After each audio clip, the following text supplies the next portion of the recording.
In this tutorial, you're going to learn how to create a basic composite in Photoshop. I'm Megan with Redbird Creative, here to help you get your wings in Photoshop. Was that cheesy, Leon? It's a tagline. People use them. This is a beginner tutorial, so I'm going to introduce you to 3 really important tools. Layers, which is technically not a tool, but you're going to want to know them. You're going to want to know how to use layers. Masks and brushes. You're also going to learn a little bit about adjustment layers and the elliptical marquee tool, and you're going to get familiar with how to navigate in Photoshop, how to pan around your image, how to zoom in and out. It's going to be really good. You're going to learn a lot. I promise by the end of this, you're not going to be overwhelmed with Photoshop. At least not as overwhelmed as you are right now. It's gonna be fun. You're gonna feel good at the end of this. You're gonna be like, yeah, I know Photoshop. I'm pretty good at Photoshop. I can Photoshop a couple things. I can make a little composite, and this is just the beginning. This is just the beginning. All right, let's go. All right, so I've just opened Photoshop. So you're gonna have a bunch of photos here that are gonna be your own. This is just like most recently used documents or whatever. So I could just click on that and get into the tutorial, but I wanna show you how to open the files on your own. So if you downloaded these from the link in the description, you can go ahead and grab them like this. So you can go to File, Open. You're gonna see your little Explorer or your Finder. Go ahead and grab the book with the magnifying glass. Open that up, and there we go. We're off to a good start. So I'm using the Essentials workspace that I've just modified to fit myself up here. But you can go ahead and go to Window up here at the top, Workspace, and make sure you're in Essentials so that you see kind of everything that I'm seeing. So I'm not gonna go over everything, the whole interface, and overwhelm you because there's a lot here. We're just gonna learn things as we need them. Over here, this is your toolbar. You're gonna have a lot of tools here. We're gonna use a few of them. And then over here on your right, you're gonna see layers and properties. You might have a few more tabs here. I can't remember if I deleted some of that stuff. You might have a little more than you're seeing on mine, but it's totally fine. We're only gonna be using the layers and the properties really on that side. Okay, so you have the magnifying glass. Let me just tell you something really quick about layers, because we're gonna get right into layers, but I wanna show you that whenever you bring an image in, it's automatically gonna become a background layer. It's gonna be your first layer, and this is where it's going to be, and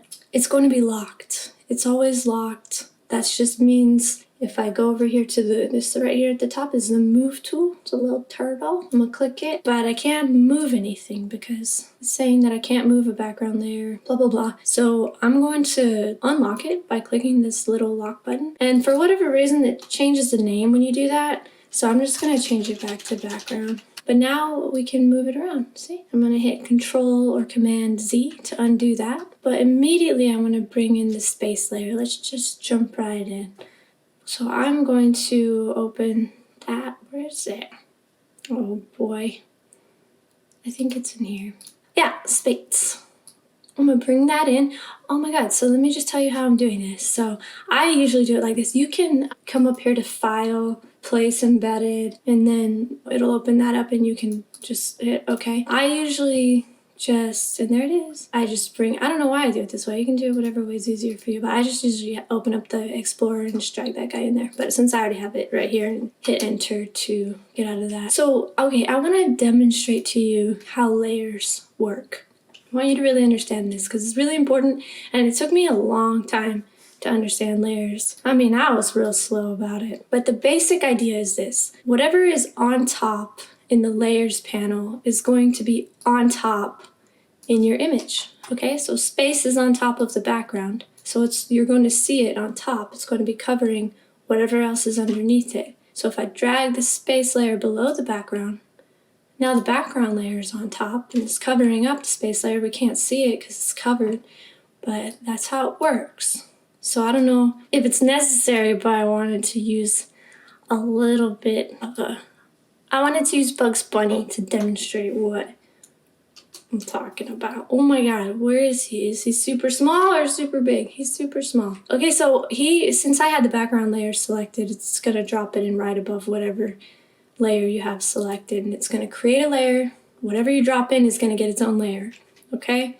So I want to drag Bugs, because I can't see him right now because he's covered by the space layer, right? I wanted to drag him up above the space layer so we can see him. There he is. So he's just smaller than the space layer. That's all it was. All right, so I'm in the move tool again. So if I just click and drag Bugs, I'm going to move him over there to kind of show you. So he's on top, space is in the middle, and the background's underneath everything. I want to drag the space layer above Bugs Bunny. See how now that space layer is covering half of him up? So that's, I hope this is not like super redundant. I just really want you to understand this because layers can be tricky. And as we're going, you may think you understand and then you'll get lost. And I mean, that was me anyway. All right, I'm gonna get rid of Bugs because we don't need him anymore. So now that we kind of understand layers, we're going to need to scale the space layer down to fit in the magnifying glass. Let me show you a little trick here. So I want to kind of see like how big was that magnifying glass again, but I can't see it because of the space layer. I don't necessarily want to drag it underneath every time I've got to look at it. You see this little eyeball right here? If that eyeball is showing, then whatever's on that layer is going to be showing too. Now, if you click the eyeball, it'll disappear and everything on that layer is going to disappear. All right, so that's just like the visibility eyeball. If it's on, it's visible. If it's off, it's invisible. So you can turn that off to kind of see, all right, I kind of see how big that magnifying glass is and how small I need to get this space layer to fit inside it. So I'm going to hit Control or Command T, which I think up here you can go to Edit and Free Transform, but I just hit Control T, it's easier. Make sure that you're on the space layer when you do this. And I'll come up to any of these little dots here. Any of them will work. And hold down Alt or Option and click and drag in towards the center.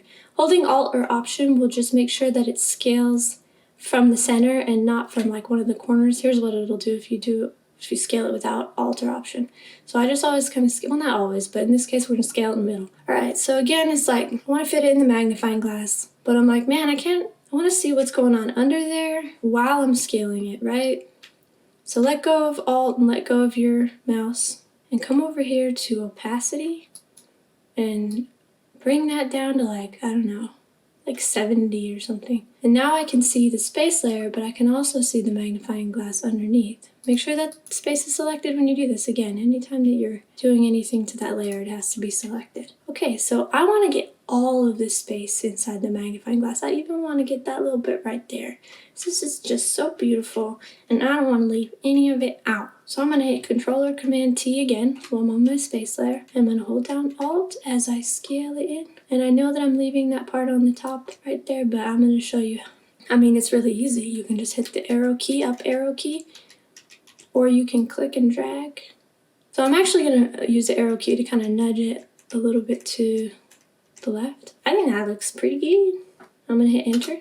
All right. So now we've got it in there, but we've got all this excess stuff that we don't want. So this is where we get into masks. So I want to create a mask that will cut out all that extra stuff and just give me a circle of that layer. I just want the circle. I don't want the whole layer. I just want this much of it. So how I'm going to do that, I'm going to create a mask. In this case, I mean, there are so many ways that you can create masks. This is a very simple one. Just going to give you the idea. We're going to come up here to the toolbar and select this elliptical marquee tool. Or you can hit M. Now that we have that, make sure you're on the space layer and you can click and drag from wherever pretty much. Try to get roundabout in that area. And now I want it to be a perfect circle. Now I could either try to make it perfect myself or I can hold down Shift as I'm dragging and it'll always be a perfect circle. And now I can't move the circle where I want it when I have Shift held down because it's just going to adjust in size. But if I keep Shift held down and my mouse held down and I hold the space bar, now I can move it over a bit and keep everything held down but let go of the space bar to resize it again. All right, so you're gonna wanna get familiar with doing that kind of stuff. It's pretty much gonna become second nature over time. You're not even gonna think about it, but it can be a little tricky at first. Just practice that. Okay, so we've got the circle pretty much where we want it, right? And now we're gonna create a mask, and it's super easy to do that. You just come down here on the right and click on this rectangle with a little circle. See how when you hover over it, it says Add Layer Mask? That's exactly what we're gonna do. That's pretty good. I like how that looks. So that's a mask. So this right here, this black rectangle with a circle that we just cut out, that's a mask. And let me explain to you what's happening. So on a mask, masks are always just black and white. Whatever's black on that mask is going to hide whatever's on that layer. Whatever's white is going to reveal what's on that layer. So black always hides and white always reveals, okay? So as you can see, our space layer, since it's all black around the circle, it hid all that stuff that was around our circle selection because we covered it with black. It's like darkness. You can't see it. You can only see what's in the light. And what's in the light right now is our space circle. So that's how they work. And I mean, it seems pretty simple to me because I've been doing it so long, but I know in the beginning I was just like, I don't know, it took me a long time to understand masks. So if you get stuck, you are not alone, trust me. If you still feel like, man, I don't understand, it's totally fine. You'll get there. And we're gonna use a couple more masks to get you more familiar, and as we go along, you're gonna understand it in no time. All right, so we've got that. I mean, it's pretty good, but I just want to bring a little bit of realism into this picture. I want to bring out, and I'm going to click on my eyeball to show you what I'm talking about. I'm going to hide this layer. I want to bring out the shadow here and these highlights there. So in order to do that, I'm going to create something called an adjustment layer. So in order to create an adjustment layer, you come down here on your layers panel, this little circle right here, click that guy. Don't worry about all this stuff. The only one that we want is the exposure. Okay, so don't worry about all these sliders. We're only going to focus on the exposure slider. So again, I want to create that shadow here.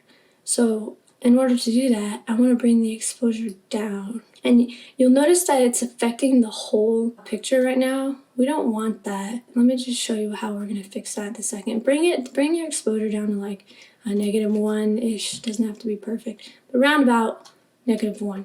And go ahead and click on this button here. It's a square with a little arrow coming out that's crossed out. That's a clipping mask you're about to create. And what that does is it's going to make it to where the adjustment layer only affects the layer that's directly underneath it. So let's go back to our layers panel here, and you'll see the exposure adjustment layer is only affecting the space layer. And if I click the eyeball on and off, you'll see what I'm talking about.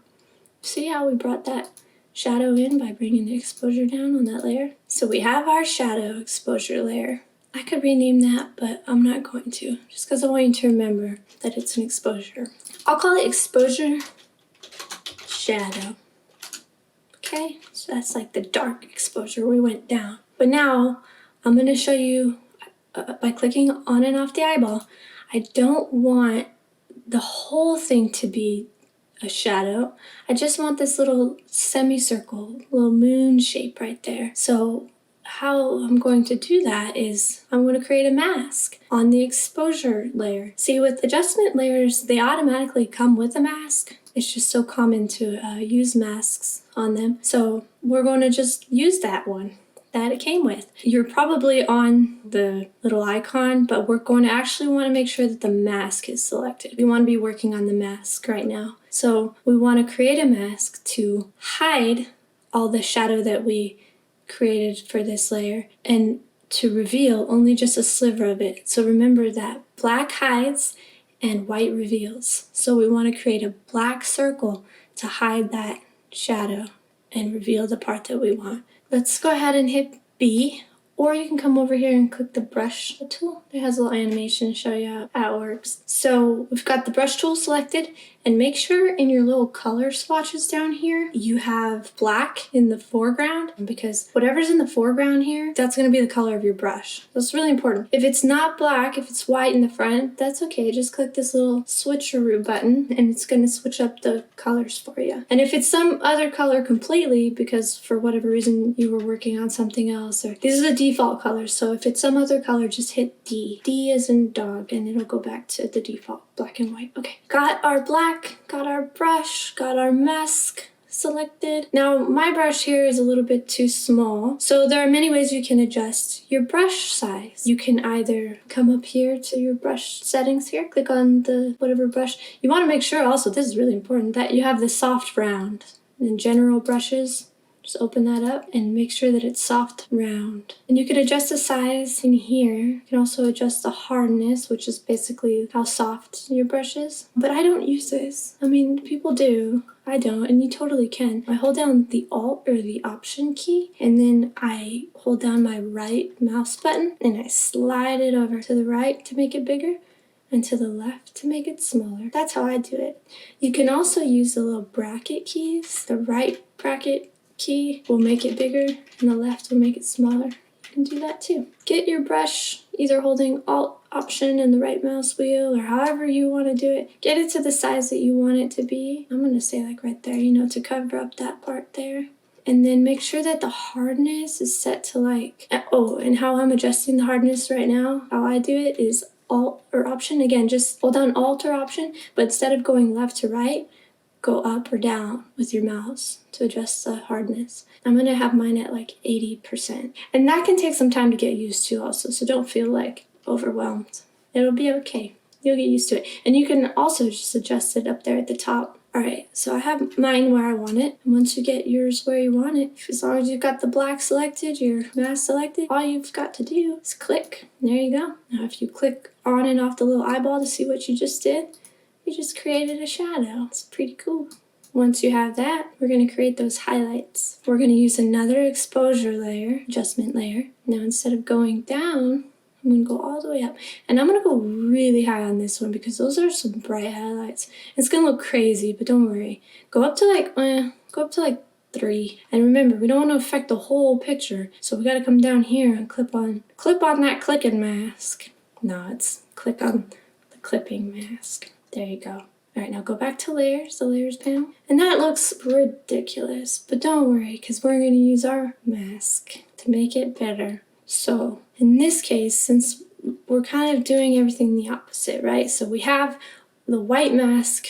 A white mask is basically revealing everything on the layer, so it's not really doing anything. What we want is a black mask to hide everything on this layer, and then we'll paint white to reveal the bright parts that we want to reveal. Okay, so we're going to do it the opposite way that we did the first one. Stay with me here. So we don't want a white mask to start. We want a black mask that we're painting white on. So in order to do that, make sure that you have your mask selected on your exposure. Oh, and I'm going to double click and rename this one exposure highlight. Again, don't be on here. Don't be on the circle. Be on the mask. And all you've got to do to make this a black mask is hit Control or Command I to invert it. Now that we have our black mask and we want to paint white on it, make sure that over here in your default colors, remember whatever's in the foreground is going to be the color that your brush is. So mine, and I'm sure yours, is black right now, but I want it to be white. So I'm going to hit the switcheroo button. Now it's white. Now I'm going to come over to my little highlights here. Again, if you just click the eyeball on your space layer to hide it really quick to see those guys, we're bringing in these highlights here. Click that eyeball again. So again, hold Alt or Option and right click and drag to make your brush smaller, or use the bracket keys, or come up here and do it this way, however you want to do it. Just make that brush really small. And also make the hardness like 0. We don't want it to be hard at all. So I'm going to hold down Alt or Option and drag up with my right mouse to make it really soft. And that's super small. Here's what I'm going to show you how to navigate your image, how to zoom in and out and pan around and really get in there because we want to get to the nitty gritty. You're going to hold Alt or Option and use your middle mouse wheel and zoom on in. That's all you gotta do, getting in there. Or you can hold Control or Command and use the plus or minus signs. You can do that too. Yeah, either way works. Now that we're in there, you can use these guys to pan up and down, left to right, or you can just hold down the space bar and you'll see a little hand that comes up and you can pan around with that guy. So now that we're close to our first highlight, and make sure you're on the exposure layer with a white brush at 0 hardness, okay, which you can check up here. Hardness, 0. Good. Just start painting. See? Just like that. And just use your mouse. And if you have a stylus, which I don't even have a stylus, I should probably get one. It's probably going to be a lot easier for you. I mean, this isn't hard or anything, but just using my mouse to paint. Just clicking and dragging. There you go. That's my highlight. I'm going to come up here and get that second highlight. And in order to do that, I'm going to hold down the space bar, the little hand that pops up. I'm going to click and drag, come up here to my second highlight. And you can kind of, like, it's really subtle. So if you want to click on your space layer, I think I just had a little spittle. You can click on your space layer and bring your opacity down even further to get that highlight. That's totally fine. We'll make sure to bring it back up when we're done though, okay? So click back on your exposure layer if you did that just now, and make sure you're on the mask. And with your brush, go ahead and paint this one, this highlight. Just paint that guy. And I'm gonna bring in some highlights, like there's a little bit right here. It's like softer though. So I don't want the opacity on this brush to be 100%, which I can adjust the opacity just like I adjusted it on the layer there, and it brought the opacity down, made it see-through. I can do the same thing for my brush. If I come up here to the brush tools, which as long as you have your brush selected, they should be right up here in the top left corner. And I'm gonna hit the opacity drop down and bring it down like 45. See how that looks. I'm gonna bring my brush, oh, you gotta click out of that. Bring my brush up a bit, and you can do it Alter Option, drag your right mouse, or the brackets, however you feel comfortable. And I'm just gonna paint a little bit on there, bring my brush down a bit more. Pretty good. It's very subtle, but it makes a difference. Now, remember how I said we have to bring our opacity on our space layer back up? That's what I'm about to do. So I clicked on my space layer, I'm gonna come up here to opacity, I'm gonna bring it up. And I think I decided on this one, like 90% was pretty cool. Because you can still see through it like it's glass, you know? It looks good. Okay, I'm gonna just type it in. Yeah. Now we can navigate out again with Alter Option and the middle mouse wheel. Or, here's a cool little trick. If you want to get back to like the full frame, you can hit Control or Command and 0. There you go. You're back. So that looks pretty cool. I mean, that's pretty much done. I like it. But there is one more thing we can do to make it look even cooler. It is totally optional. If you want to do this, cool, follow along. If not, it's fine, you're done, congratulations. But I'm gonna do this because it's gonna make it pop. I'm gonna create another adjustment layer. This one's a vibrance layer. That's gonna bring up these sliders here, vibrance and saturation, and we're gonna adjust them both. So I'm gonna bring the vibrance up, way up, all right. But remember, I don't want to affect the whole background. I don't want to affect the book or anything. So I want to, again, create a clipping mask with that little button at the bottom, little square with the arrow. Yeah. So I brought my vibrance like way up. That looks cool. I might even bring, I mean, and that's crazy, that's a lot, but I'm gonna do it. I think it looks cool. And saturation, yeah. I'm gonna bring it up to like 15. Whoa, is that crazy? Is that too much? I like it. You can do whatever you want on those sliders, however you like. But that's it. We did it. I like it. I'm happy with it. Thanks for watching, guys. Hope you learned something new. I hope you feel a lot more comfortable in Photoshop, a lot less overwhelmed. It's only gonna get easier. It's only gonna get more familiar, especially as you practice. After this, you should probably just take some time to practice like navigating and using all those shortcuts I taught you. Just spend time in there, man. Try to think of ways that you can use layer masks on your own photos. Just play around in there. And if you get lost, holler at me. If you need help with something else, something specific as you're going along your way, just let me know. Leave a comment or whatever, and I'll do my best to help you along your way. I want to see you get comfortable. I want you to be an expert in Photoshop. Until next time.